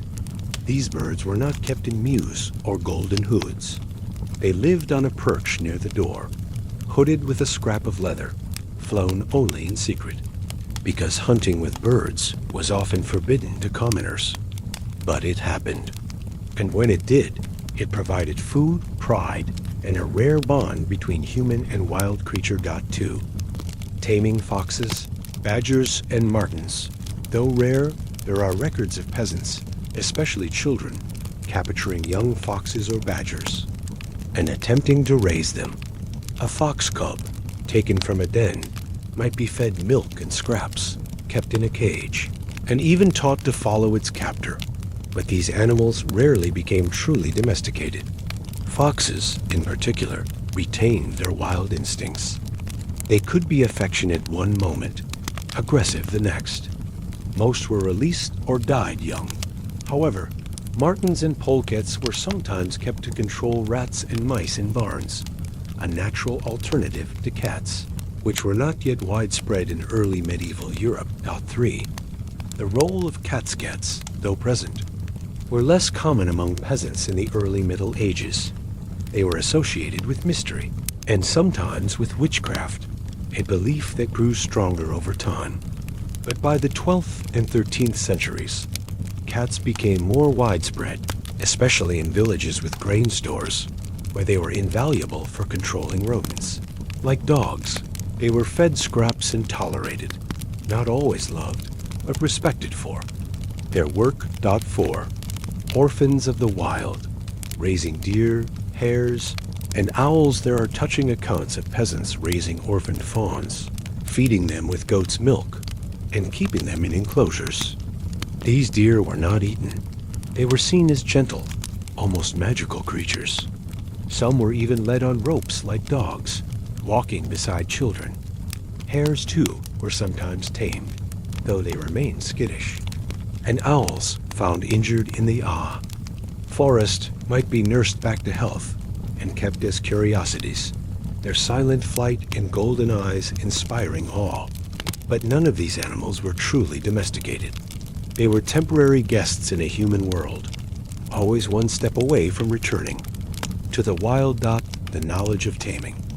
Oral tradition and instinct. Peasants did not learn animal taming from books. There were no manuals, no veterinarians, no formal training. Instead, knowledge was passed by example, from father to son, mother to daughter, elder to youth. They understood animal behavior through observation. When a dog's tail stiffened, danger was near. When a hen clucked low, a fox was close. When a horse refused to move, something unseen frightened it. They knew that trust had to be earned, not forced. A wild animal could not be broken like a horse. It had to be won over slowly, with food, voice, and patience. And they knew the limits. A wolf could not be tamed. A wild boar would turn on its caretaker. Nature had boundaries, and crossing them could be deadly. The emotional bond, love in. A world of hardship. Despite the harshness of their lives, peasants formed deep emotional bonds with animals. A dog was not just a tool. He was the first to greet you in the morning, the last to sleep at night, the one who whined when you were sick, who licked your hand when you cried. There are medieval tales, simple, anonymous, passed down orally, of dogs who refused to leave their master's grave, who barked to ward off fire, who died of grief when their family perished in the plague. Animals were one of the few sources of unconditional loyalty in a world of lords, taxes, and famine. And in that loyalty, peasants found comfort, dignity, and a sense of being needed. The wild at the edge, forests, marshes, and the unknown beyond the village. The wild remained powerful. Forests were not just resources. They were places of mystery, home to wolves, bears in Eastern Europe, wildcats, and creatures of legend. Peasants feared them, but also depended on them, for wood, for herbs, for game, when they could catch it. And in that borderland between field and forest, between domestic and wild, the act of taming was both practical and symbolic. To raise a wild creature was to bring a piece of the untamed world under human care, not to conquer it, but to coexist. It was a fragile balance.